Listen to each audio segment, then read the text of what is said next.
All right. Hi, everyone. Welcome to Pattern Breaker Society Day 1 and Break the Bond. I am recording this at a very ungodly hour. So my camera is off, but I just want to take advantage of having the time to do this recording. So here we are. Okay. All right. So for those who don't know me, my name is Leanna Cools. I am a clinical sexologist, licensed mental health counselor, and certified sex therapist. Really happy that y'all are a part of this community. So I'm going to tell you a little bit about the membership itself. As you know, there are two tiers. There's the standard tier and then there's the premium tier. And so the standard is free and welcome to all. And the premium tier is $7. I wanted to make it, and that's US because I know we have people from other countries, because I really wanted to make it affordable. So the membership is about identifying your core dating patterns, understanding what's driving your patterns, recognizing red flags and emotional triggers, so that you can start building self trust and learn to listen to your gut. All right, so this challenge is a 3-day challenge. You, as a member of the standard membership, only have access to day 1, which is what I'm recording right now, understanding the bond, where you learn what trauma bonding truly is, why it's so intense, and kind of learning more about the cycle of it all. All right, so for those of you who did not join the live session for whatever reason, obviously you're watching the replay now.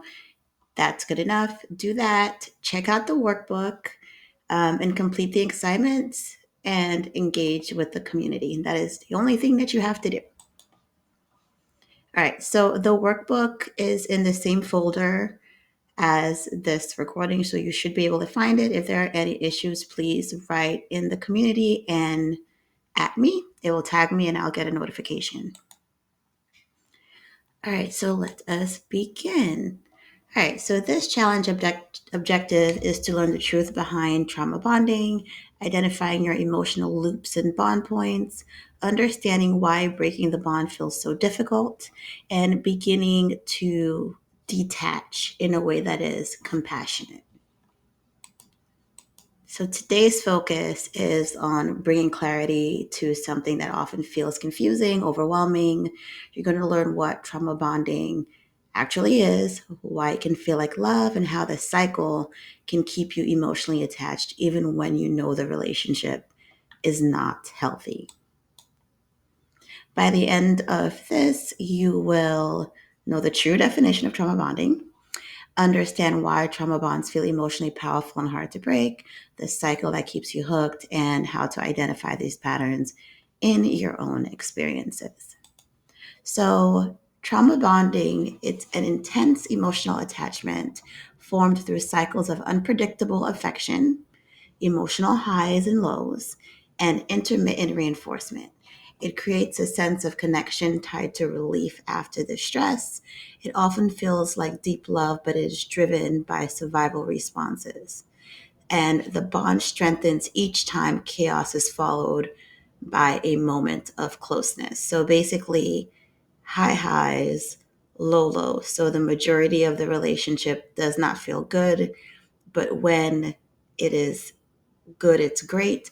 Sometimes when it's barely decent, it feels great because the treatment is just so poor in the relationship. Okay, I'm expanding on this a bit more. A trauma bond forms when repeated cycles of fear, hope, affection, and unpredictability create an emotional addiction to the relationship. The mechanisms involved are emotional inconsistency, right? So there's times when I'm emotional available, there's times that I'm not, like I'm nice to you or I'm mean to you. Intermittent reinforcement. For example, I reinforce you doing what I say by being nice, and I'm going to stop if you don't do what I say, right? And then activation and soothing patterns. So when the partner is the one making you feel horrible, but they're also soothing you from that as well, right? And then heightened attachment during distress. So that happens a lot because when you're in a relationship and you feel like this person, no one makes you feel as good as they do. When you are in distress, even though they're the ones causing it, it makes you want to reach out for them even more. All right, so what trauma bonding is not? It is not bonding over trauma. It's not two people sharing similar wounds. It is not intense chemistry or soulmate energy. It is not mutual healing. It is an attachment formed through instability, not intimacy. All right, so some examples of what it is and what it's not. So it is feeling closer after every argument. It is forgiving harmful behavior because they were sweet after. It is feeling addicted to the highs after painful lows. It is not two people who went through similar struggles connecting. It is not a healthy relationship with occasional disagreements. It is not someone being consistently supportive.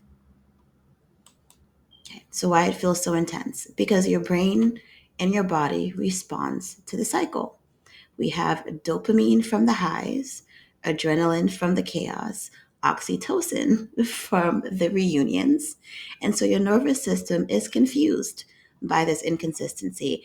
And this creates a very physical and emotional pull that feels like chemistry. And this is why some of you that are leaving toxic relationships and dating healthier folks can find it boring because you're kind of used to the high. It's like you're going through withdrawal. All right, so the trauma bond cycle looks like this.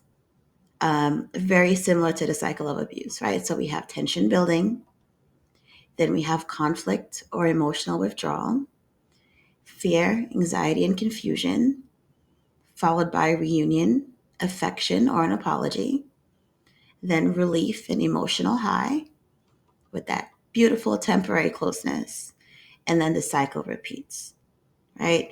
And the relief that you feel is actually what reinforces the bond. Example of trauma bond cycles in real life.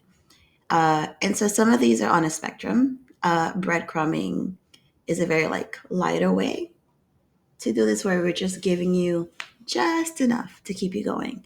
So they ignore you, you panic, they suddenly send a loving message, you feel connected again.